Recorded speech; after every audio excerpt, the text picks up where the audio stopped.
que você... Porque eu quero entender, até para se alguém vier falar mal do Moro, eu tenho algum argumento. Por exemplo, eles falam que o Moro foi...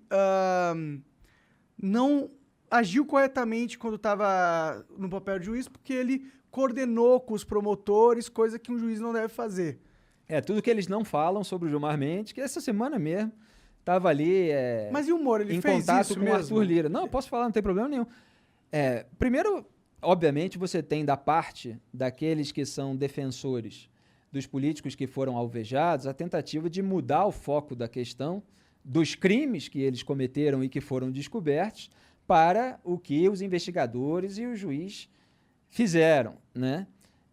Então, é preciso deixar claro que você teve ali a reserva e a customização de imóveis, que eram mansões de veraneio na praia e no campo, para o Lula, por empreiteiras favorecidas no esquema de corrupção da Petrobras, que é o esquema de maior magnitude da história do país, que desviou bilhões de reais e que molhou a mão de políticos. Então, é a velha venda de favores e influência de quem está no controle do Estado brasileiro para quem é um empresário que está querendo ter um contrato público. Então, você me dá o contrato público aqui, que te paga a propina ali, e você tinha ali desnudado pela Lava Jato um esquema de arrecadação de propina em que políticos e partidos colocavam e mantinham pessoas ali em pontos estratégicos da Petrobras para arrecadar propina, né?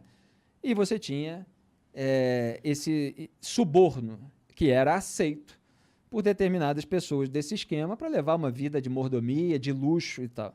E que elas poderiam ter recusado se elas fossem moralmente elevadas como elas posam que são.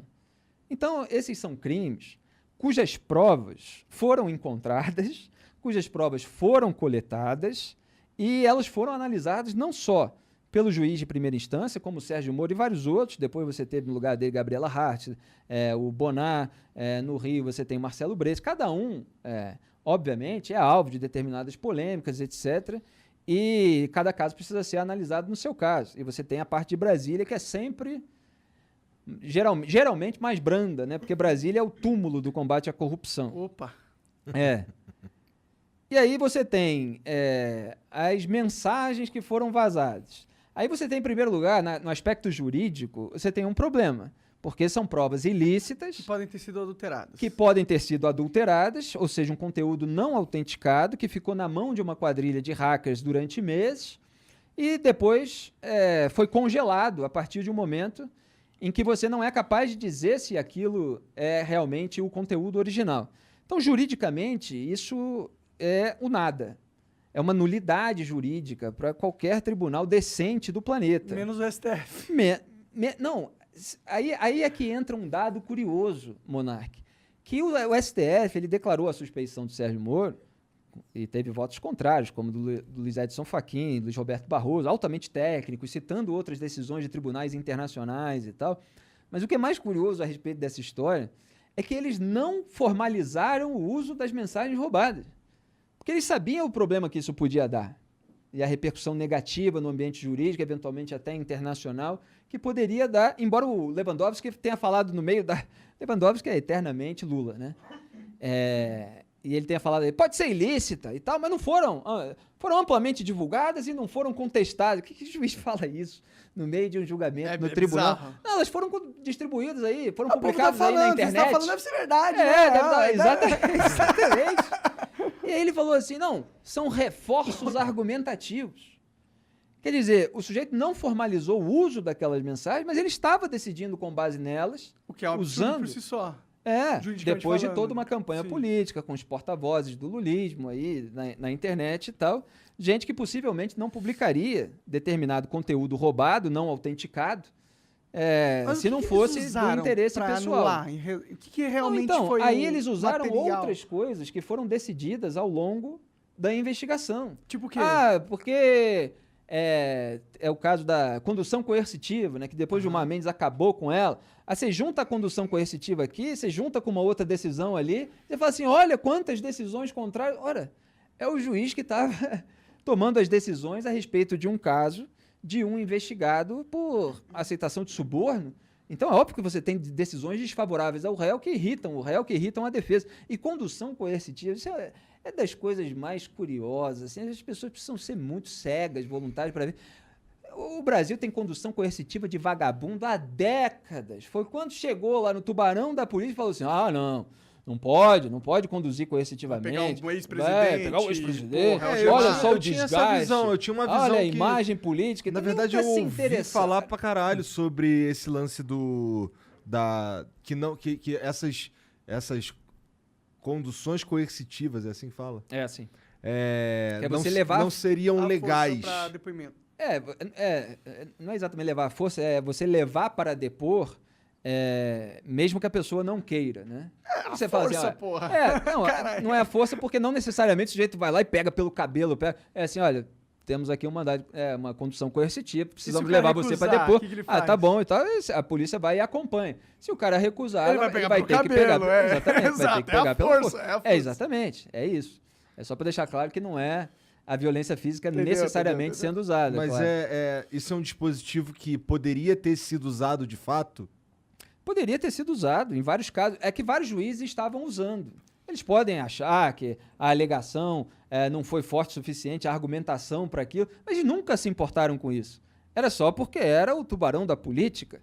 Mas você concorda que é meio... E aí você... É perigoso um pouco isso. Porque, tipo, não dá pros fins justificarem os meios, tá ligado? Tipo, eu entendo que o Lula é um filho da... Eu acho que ele é um cara desonesto, entendeu? Mas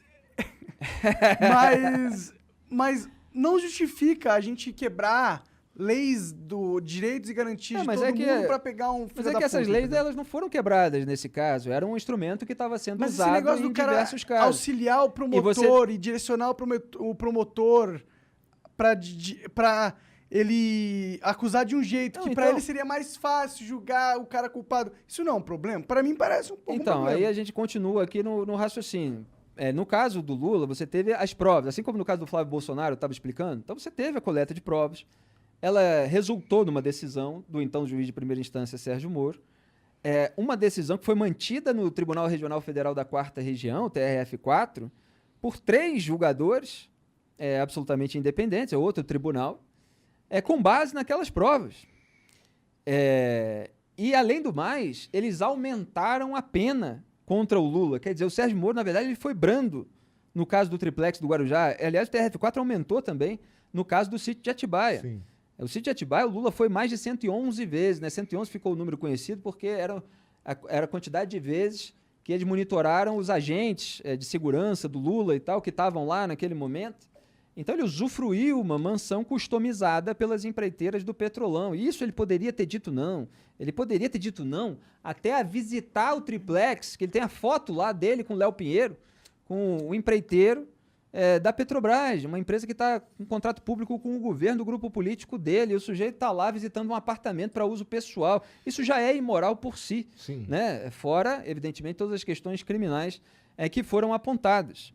Agora, o que é o ponto aí é porque, assim, se a gente vai direto para esse assunto, né, a gente cai na tentativa de apontar como criminoso aqui e aqueles criminosos sobre os quais houve provas, eles ficam esquecidos em relação aos crimes que cometeram. Então você teve a revelação aí dessas mensagens, etc. Só que mesmo essas mensagens atribuídas aos investigadores e ao juiz, elas não revelam nenhuma fabricação de prova ilegal. Você não tem nada disso. E você, como apontaram os ministros Luiz Edson Fachin e Luiz Roberto Barroso, você não tem ali uma intenção e uma ação deliberada para prejudicar alguém com uma manipulação de prova no processo. Mas e aí aqui ele diga pega que- o histórico de todas as decisões dos tribunais internacionais para dizer justamente que a suspeição só é declarada quando você tem algo assim nesse sentido. Então eles pegam, geralmente são ilações que eles fazem a partir de um conteúdo não autenticado, que eles dão a interpretação mais negativa possível e tal, para fingir que aquilo adulterou algo no processo e o sujeito só foi condenado por causa disso e não pelas provas que foram coletadas independentemente de qualquer coisa.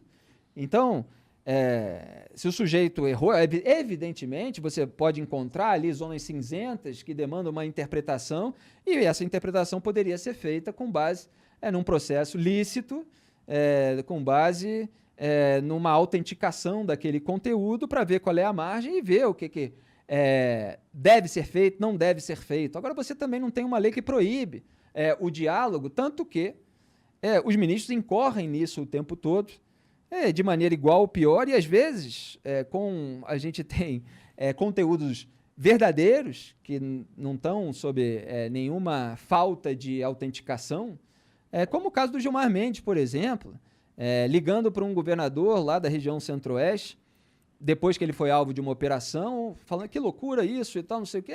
Aí o governador falou, pô, foi uma decisão do Toffoli. Aí, não, vou conversar com o Toffoli. Então, vou falar com ele. Você tem a ligação gravada, porque o Aécio Neves era investigado, esse governador era investigado, então o Gilmar caiu na escuta dele. Você tem o caso do Aécio Neves, que era investigado, e aí o Gilmar caiu na escuta do Aécio Neves, e o Aécio Neves pedindo para o Gilmar um favor político, que era para o Gilmar falar com um senador, para o senador votar de acordo com o interesse do Aécio na lei de abuso de autoridade, essa que tem um nome bonito, mas que estava lá justamente para tentar blindar a classe política.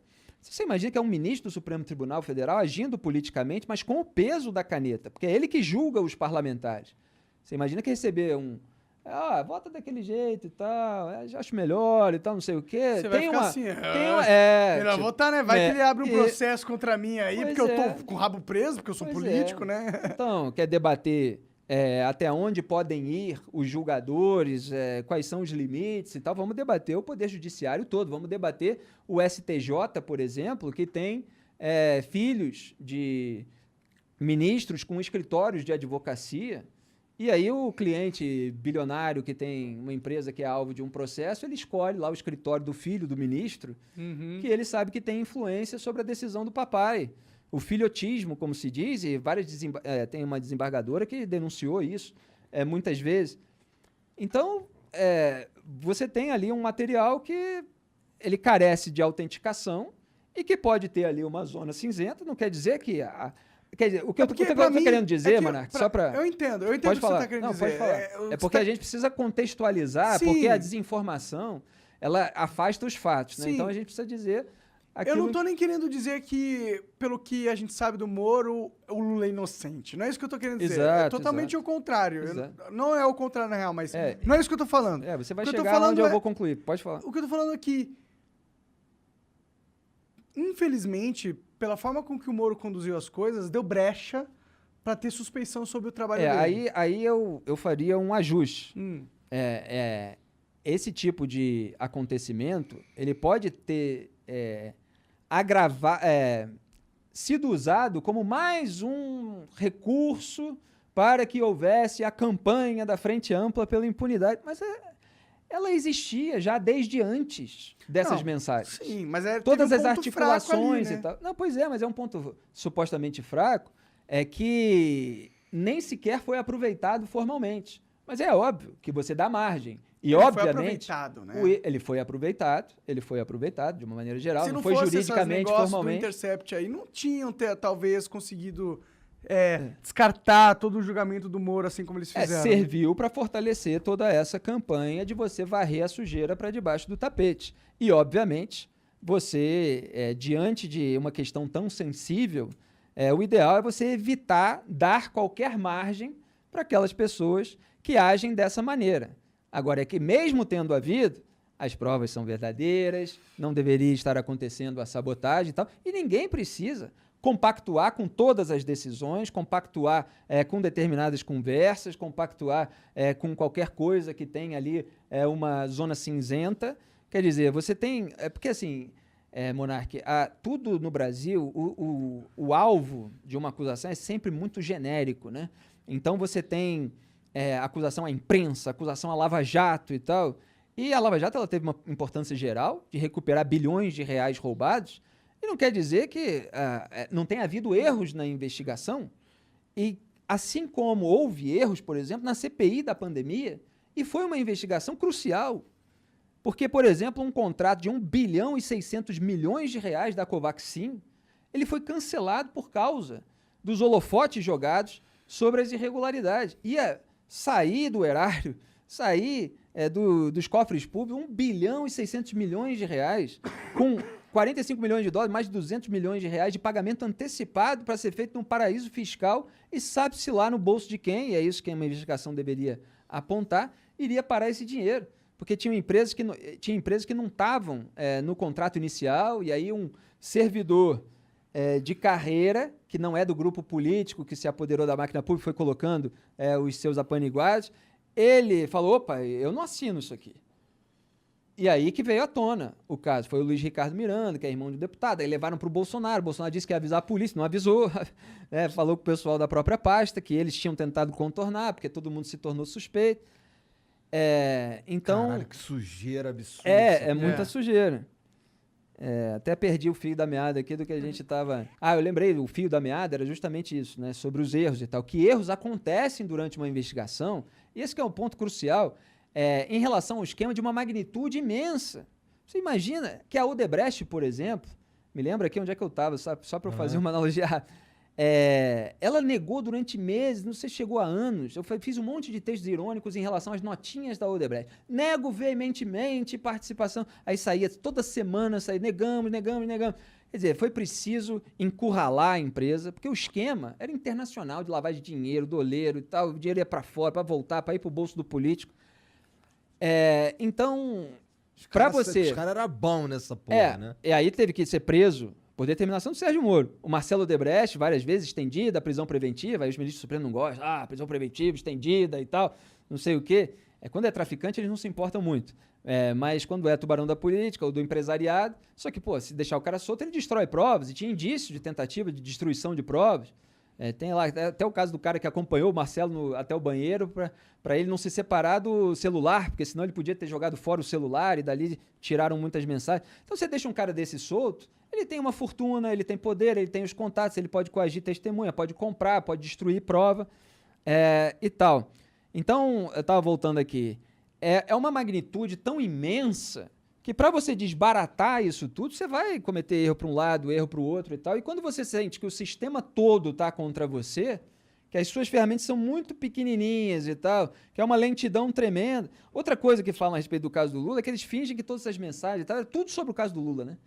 Quando, na verdade, você tem uma força-tarefa com 1000 processos e o cara estava lá pedindo esclarecimentos sobre questões processuais e tal, e nisso pode ter surgido conversa sobre questões que aí envolvem essa interpretação de até onde deve ir ou não. Agora, o Barroso chamou de pecadilhos, no máximo, por exemplo. Falou, olha, eu fui advogado. Isso é a coisa mais comum do mundo do advogado, querer se reunir com o juiz, a parte e tal. Você vai até certo ponto, teve um juiz aqui que vetou, outro que deixava, não sei o que, faz parte da tradição, não tem uma lei que proíbe exatamente isso.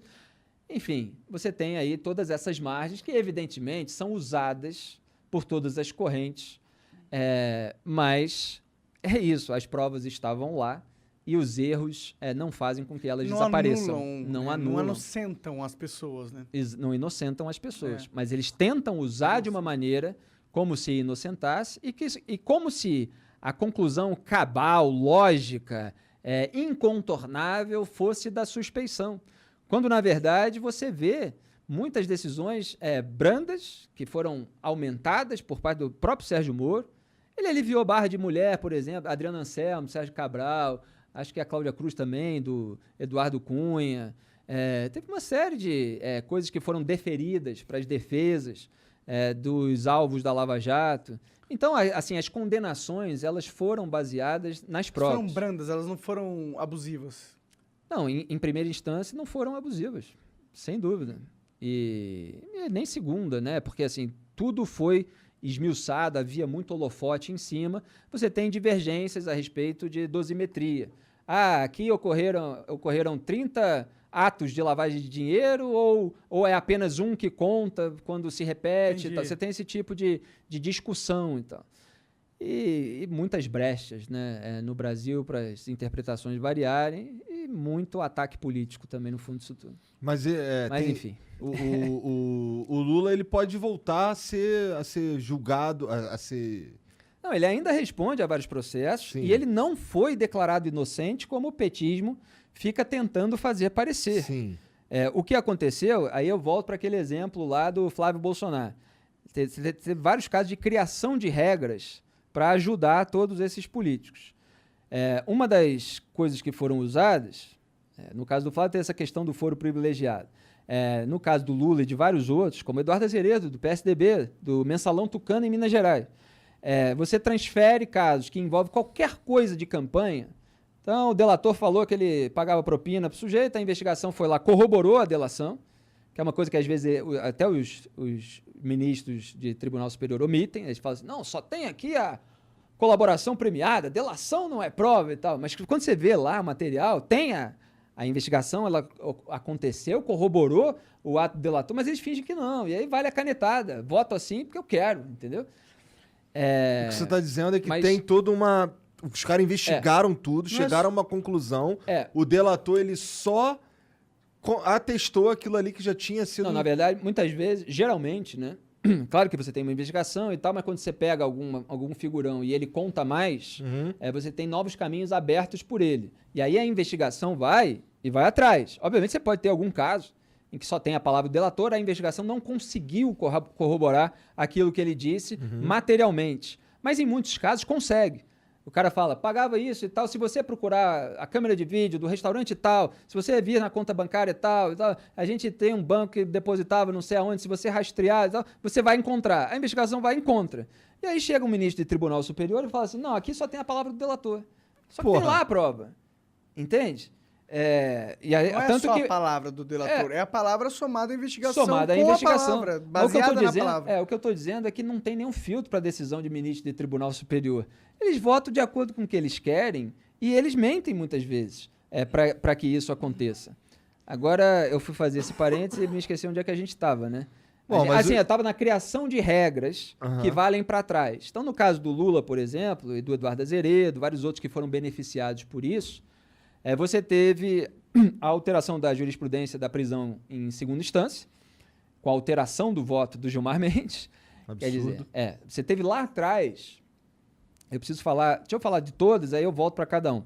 Teve a alteração da jurisprudência da prisão em segunda instância, você teve a alteração, a criação da regra de que se tiver alguma coisa relacionada à campanha eleitoral, então se algum dinheiro serviu para ser usado numa campanha, dinheiro sujo, então todo o caso é transferido para a Justiça Eleitoral. Caralho. Ele sai da Justiça Federal e vai para a Justiça Eleitoral, que não tem sequer estrutura para investigação.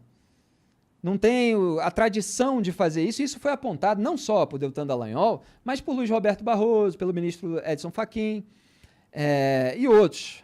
Agora não me lembro todos. Então, isso atrasa imensamente o processo, você dá mais possibilidade de prescrição e você joga para um lugar que não tem estrutura para fazer aquela investigação. Você tem a mudança na ordem das alegações finais, por exemplo. Então, a alegação final da pessoa delatada tem que ser depois do delator, sendo que a gente está falando de alegação final. Então, geralmente, o caso já foi todo esmiuçado antes e tal, e aquela regra não existia sobre esse tipo de ordem. E isso tem que voltar, então, o processo lá que ela estaca, mesmo que nada da alegação final do delator tenha sido usado na sentença para prejudicar o outro que não foi delator, na verdade, né? O outro réu. Então criaram essa regra, aí você dá 3 passos para ser banco imobiliário, volte 3 casas, toda hora. O STF faz isso. Então foram vários mecanismos, tem esse e vários outros. E aí faz com que eles joguem para cá. Tem a simples mudança de competência, né? A gente já estava falando sobre isso num caso, mas é bom deixar claro assim alguns outros aspectos. Quando você tem um crime que é cometido de uma maneira muito ampla, então os caras estão em Brasília, mas a estatal que eles estavam roubando, pela qual estavam recebendo propina, é no Rio de Janeiro. E outra parte surgiu da investigação no Paraná e tal, não sei o quê.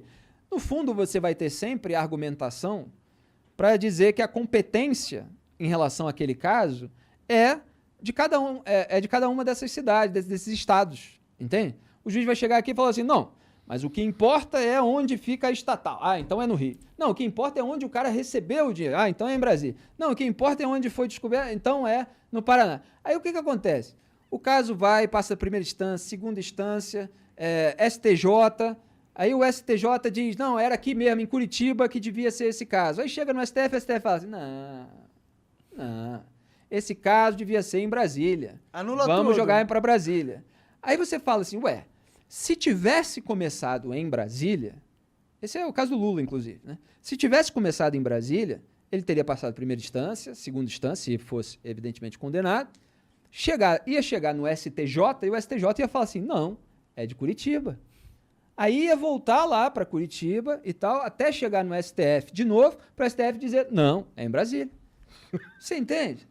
Então, esquema para nunca dar nada. Esquema para não dar nada, é batata, joga para cá, joga para lá e tal, para não chegar nunca a lugar nenhum.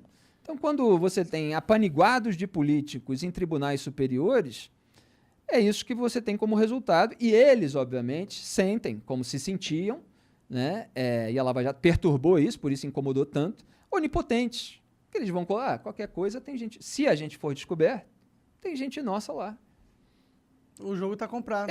E aí você tem a união, né? Então, Dias Toffoli e Ricardo Lewandowski atuam para blindar o Lula. O Gilmar Mendes atua para blindar os tucanos, então ele vota favorável aos petis junto com o Dias Toffoli e com o Lewandowski, e o Dias Toffoli e o Lewandowski votam junto com ele para blindar os tucanos. Você tem essa união.